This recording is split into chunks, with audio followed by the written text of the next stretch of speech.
Saludos, saludos amigos, ¿qué tal? Gracias por conectar con nosotros una vez más a través de este su espacio Pregunta Abierta, en este que es el canal interactivo CJTV Channels. ¿Cómo tratar, cómo manejar este tiempo? Muchas personas no estamos acostumbrados a estar solos, a otros nos gusta la vida nocturna y cómo manejar estos cambios que nos trae este tiempo de pandemia. Para ello, Wilhelm Durán nos acompaña. Gracias Wilhelm por estar aquí con nosotros, sacar un espacio de este tiempo que, bueno, unas vacaciones, un periplo, primero Miami, luego República Dominicana. ¿Cómo la estás pasando? No, todo súper, todo muy contento de participar en tu canal de televisión, de estar aquí contigo. Anteriormente tuvimos la oportunidad de compartir y fue muy agradable. Hicimos un live. Sí, recuerdo ese live, muy buena participación, excelentes comentarios, como en todo lo que veo que tú haces en tu canal. Muchas gracias. Wilhelm, hoy hablamos de un tema que a todos nos toca. En un momento yo tengo un amiguito cuando soy niño, al cual le tengo miedo porque es agresivo. De momento hay un ruido que le tengo miedo. Y hay un momento en que nosotros entendemos que la sábana es un escudo y nos puede proteger del cuco. ¿A qué se debe? ¿Por qué el miedo? ¿Y qué es? ¿Y cuál es su valor y su potencial si lo tiene? Mira, lo primero que hay que definir qué es lo que es el miedo. El miedo es una sensación de angustia ante algo desconocido, un evento sea real o imaginario. En la mayoría de los casos imaginario. Esa es la parte del miedo. ¿De dónde viene? Como tú dices, ¿cómo comenzamos con esto? Es lo interesante. La sociedad nos impone el miedo y el medio ambiente también. Cuando tú dices ocultarnos detrás de la sábana, como si fuera un escudo imaginario, realmente no nos está protegiendo, pero sentimos que sí. Y ese famoso cuco, que no es más que una manipulación emocional, socialmente adquirida y pasada de generación en generación, nuestros abuelos, los padres, cuestión de poder manipular y contener las emociones de muchos de nosotros. Ahí es donde comienzan las raíces del miedo. Hasta la ropa se convierte en algo protector. A veces si te sientes desnudo en esa naturaleza humana, que de hecho lo describe la Biblia, que sintieron temor y se cubrieron. O sea, ¿por qué el hombre se cubre de sí, de su propia naturaleza? Sí, mira, ¿qué sucede? Nosotros tenemos un cerebro reptil. Vamos a suponernos que estamos en la época de la caverna. Más que sentir placer, el ser humano busca protección, sobrevivir. Nuestro organismo, nuestro cerebro está diseñado para sobrevivir, no para sentir placer. El placer es secundario. Lo más importante es sobrevivir ante un evento. Y cuando creemos que un evento va en contra de nuestra supervivencia como individuo, como especie, tendemos a buscar refugio, a protegernos o a movernos hacia un lugar más adecuado. Acuérdate, el sistema no busca que las personas desarrollen su máximo potencial, aunque así lo pinten. Simplemente contener a las personas para que sean socialmente vivibles, sería la palabra. ¿Y cómo escapar a ese sistema? No es un asunto de escapar, porque al final somos parte de ese sistema. Es un asunto de usted poder maniobrar y sacar ventajas de esos miedos. Recordemos que si, como hablábamos en una vez anterior, recuerdo, si no hubiéramos sentido el miedo de que los pies se nos cansen, de caminar larga distancia, de pasar por lugares difíciles, quizás no hubiéramos construido la rueda, quizás no nos hubiéramos montado en un caballo para transitar larga distancia. O sea, necesitamos sentir el miedo, que algo nos motive, ese cortisol que llega a nuestro cerebro como parte del miedo que nos dice tienes que mejorar algo. Y ahí es donde podemos aprovechar ese miedo para crear mejores cosas. El punto es conocer a qué le tienes miedo.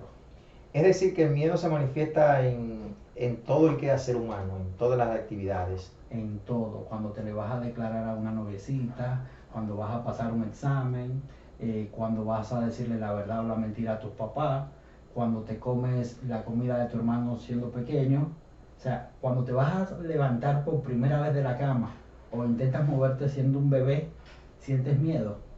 pero aprendes con el tiempo a manejar esos miedos. ¿Qué es más difícil para una persona en cuanto al miedo? ¿Decir la verdad o la mentira? Depende, es un asunto de costumbre. Ahora bien, la mentira trae una emoción más fuerte, por eso es más fácil que la persona se sienta emocionada. Salvo que no sea un mitómano. Sí, o alguien que aún no así, esté... podemos ver que con pruebas de mentira, normalmente más del 90% de las personas caen, porque hay una reacción física ante esto. Por lo tanto, es más difícil. Si fuera más fácil, todos mintiéramos.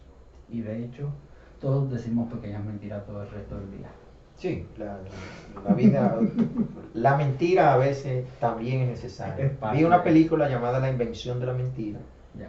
que me ayudó a entender lo importante de la mentira. Y con esto no estoy diciendo, no estoy motivando a los televidentes a que mientan, sino que, por ejemplo, como tú le dices a una amiga que está gorda, que ese vestido no te queda bien, uno no se lo dice así. No. Lo primero es no decírselo. No decírselo. Y lo segundo es que si lo va a decir, sepa cómo decirlo de manera asertiva, pero siempre vas a sentir el miedo de se lo digo o no se lo digo, me le declaro o no me le declaro, le prohíbo o no le prohíbo, cuál va a ser la reacción. Eso estamos hablando a nivel de personas, pero a nivel de eventos, si me tocara cantar, ahora mismo cuando me sentaba en esta silla, siento temor. ¿Qué voy a decir? Si recuerdo un concepto o no, pero simplemente me siento y dejo que fluya. Y a eso iba. Hay un miedo especial y es el miedo escénico. Las personas fácilmente te baila, te cocina, hace cualquier actividad, pero cuando a una persona le toca actuar y sobre todo hablar en público es mucho más difícil.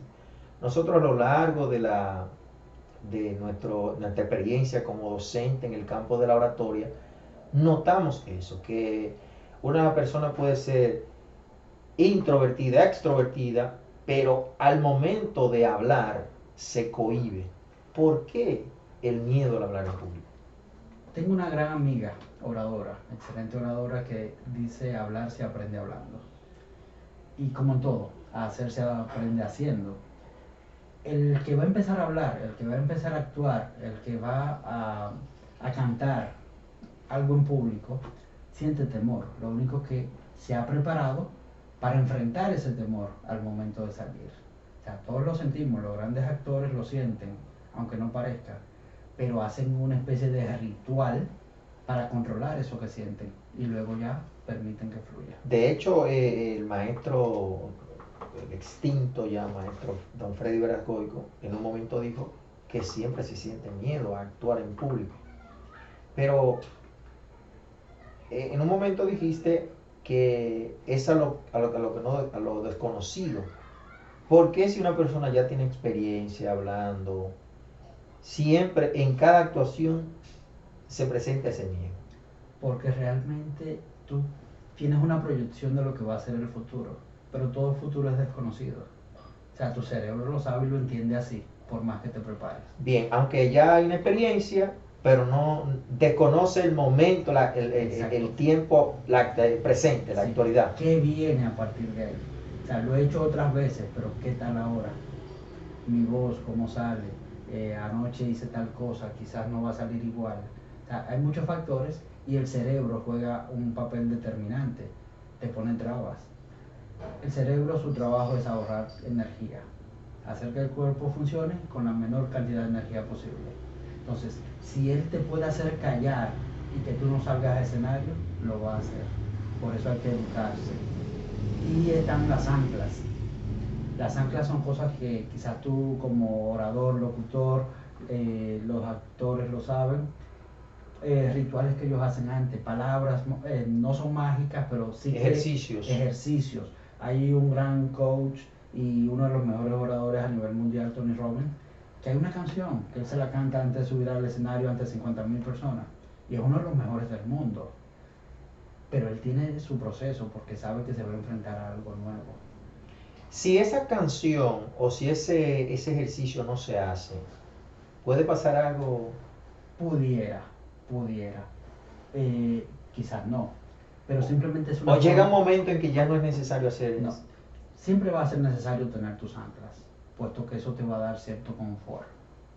Entonces la idea es que tú hagas las cosas bien. Es como cuando tú vas al gimnasio o eres karateca, haces algún tipo de deporte, corres, tú necesitas un calentamiento previo para que tus músculos no se alteren, no se dañen.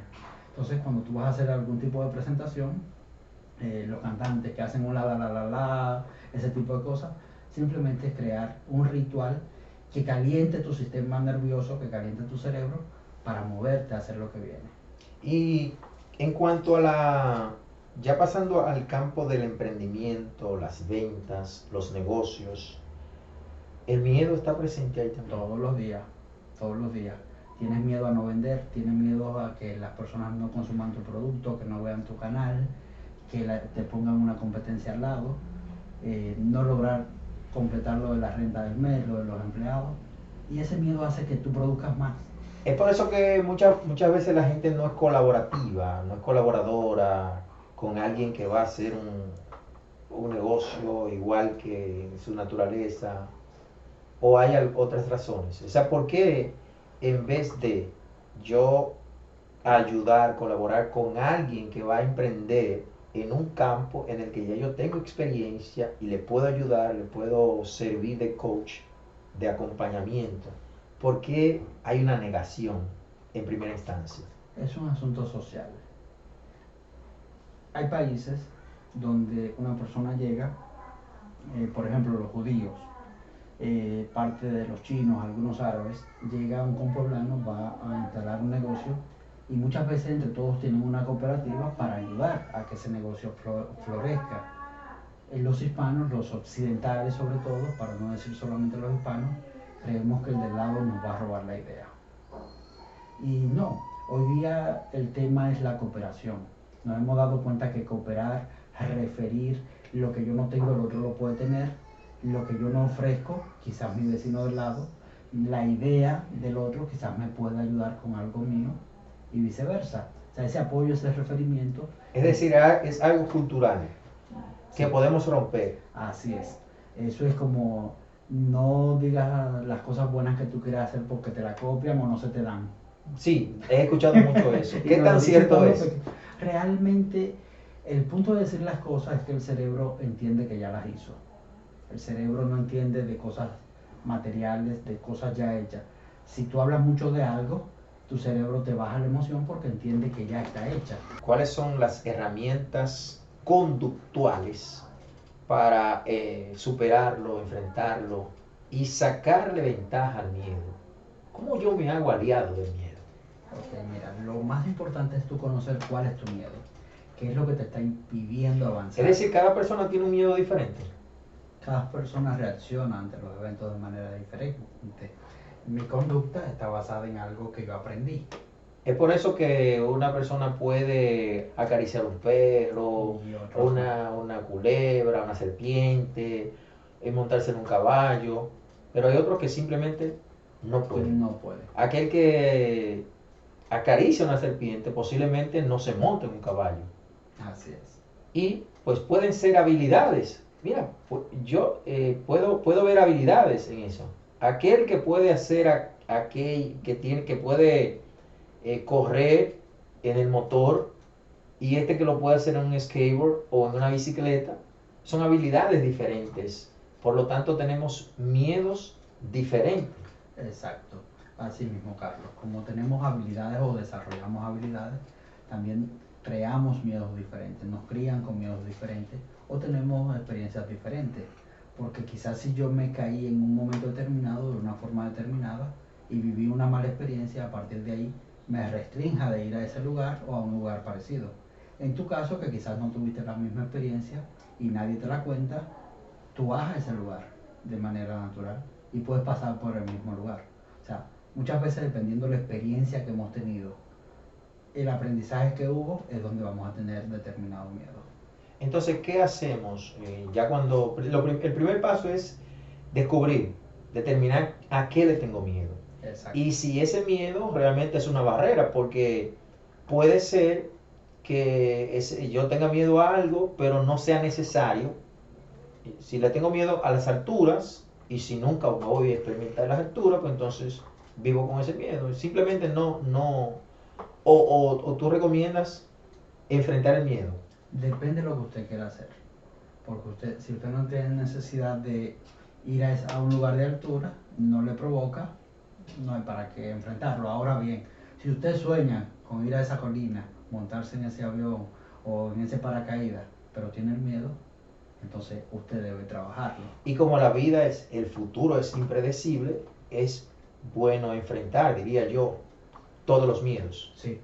Conocí una persona que nunca le interesó nadar, tenía miedo a nadar. Un día su hijo se estaba ahogando y se tiró sin pensarlo. O sea, todo ese miedo desapareció, pero las agilidades y la destreza para enfrentarse a eso no las tenía. Hubo que sacarlo a los dos. Gracias a Dios vivos. Desde el punto de vista de la psicología, ¿cómo se interpreta eso? Porque sí, es cierto, hay circunstancias que hacen que tú te olvides de tu miedo. Que tiene una explicación psicológica. Recuerda lo que hablábamos al principio, sobrevivir.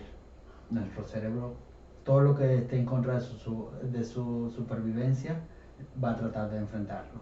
Entonces, ese querer sobrevivir es lo que nos mueve a hacer las cosas que creíamos que no íbamos a hacer. Interesante, ¿no? Es decir, bueno, se está ahogando mi hijo. Hay que saltar. No se piensa, simplemente se hace. Bien. Ya al cierre, aquellos emprendedores, las personas que están buscando, que quieren aprender a hablar en público, que quieren desarrollar algunas habilidades, pero hay una barrera de temor. ¿Cuáles son tus recomendaciones? Inténtelo, practique, verifique dónde está fallando, sea el lenguaje, sea la visión, sea la dicción, sea el que le tiemblan las piernas. Verifique cuál es su miedo, conózcalo y sobre todo busque a alguien que le ayude, porque yo no puedo aprender, la mayoría no aprendemos solo, siempre necesitamos de la mano de un profesional en el área que queremos progresar. Bueno, gracias por estar con nosotros en este tiempo, en esta pregunta abierta, un espacio para que las personas en cierto modo conecten con su realidad, en este caso con su miedo. Gracias por estar con nosotros. Gracias a ti. A ustedes, gracias por su sintonía. Nos vemos en otro encuentro.